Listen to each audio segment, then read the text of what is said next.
Good morning, children. Welcome to the online session of Sri Gokulam Public School, Guruvayur. Children, now that you know how to do the problem related to issue of shares in lump sum and in installment, now we are moving to the next concept, that is call scenarios. So let us know more about call scenarios and do the problem related to this. So children, let us continue the chapter accounting for share capital. Today we are going to discuss about call scenarios. If a shareholder does not pay the call amount due on allotment or on any calls according to the terms, the amount not so received is called calls in arrears.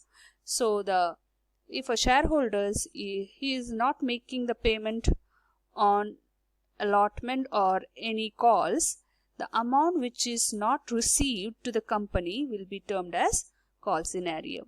So if in the question it is specified that you are supposed to prepare a calls in arrears account, then you have to prepare this account and show that the amount which is not received to the company by the shareholders under this particular account. Now you can see here there are two methods of accounting of call scenarios. I hope you understood the term call scenarios. The amount which is not received to the company in any of the installment. So it may be an allotment or the call money which is not received to the company. That unreceived cash or amount is known as calls in arrears. So you can show it without opening the calls in arrears account. In this case, the problem we can go with an example, that is first call money of ₹2 per share on 10,000 shares is called, but out of this first call money on 9,500 shares is received. So the shares of 10,000 shares is issued. Okay, and the first call money is ₹2 which you have to collect. So the first journal entry will be share first call account debited to share capital account. So 10,000 into 2, this is the amount which is due, okay, on first call. So 20,000 is the total amount which the company should receive on the first call. But it is mentioned in the question that the first call money on 9,500 shares is received.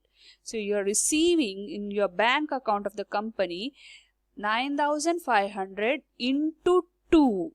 That makes 19,000. So you are getting, the company is getting 19,000 amount for the first call. So your journal entry will be bank account debited to share first call account.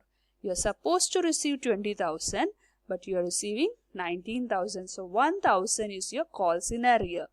Without opening that account, you have shown the amount of your area.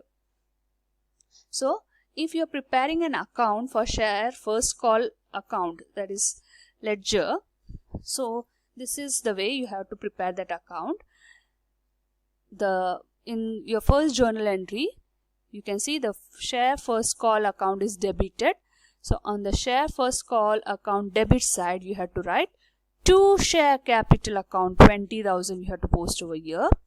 And in second journal entry, you can see that share capital first call account is credited. So on the credit side of share first call account, you have to write by bank account 19,000. Then when you close this account, the difference between these two is known as balance carried down, that is a calls in arrear, okay, 1,000. I hope this is clear to you. Now the next case is by opening calls in arrears account. Under this method, unpaid amount is transferred to calls in arrear account. You have to show the unpaid amount in a separate account known as calls in arrear account. So with the same example, you can see here that first journal entry is related to due. That is, you are making the announcement to the shareholders to make the payment for the due amount on first call. So the journal entry is share first call account debited to share capital account. Narrations: being first call money due on 10,000 shares at the rate of rupees 2 per share. So 10,000 into 2, 20,000 is the due money on the share first call. Next entry is you have to receive the money. So bank account debited to share first call. But if you remember the question, it is mentioned that you have received the money from 9,500 shareholders. So 9,500 into 2 rupees, you will get 19,000. That is the amount which you have received on first call. And the amount which is not received will be shown under the account calls in arrear account debited to share first call account. That is how much shares we have not received. So out of 10,000 shareholders, 9,500 shareholders have paid. We have not received from 500 shareholders. So 500 into 2, that will give you 1,000. So you have not received 1,000 rupees from those shareholders. Okay.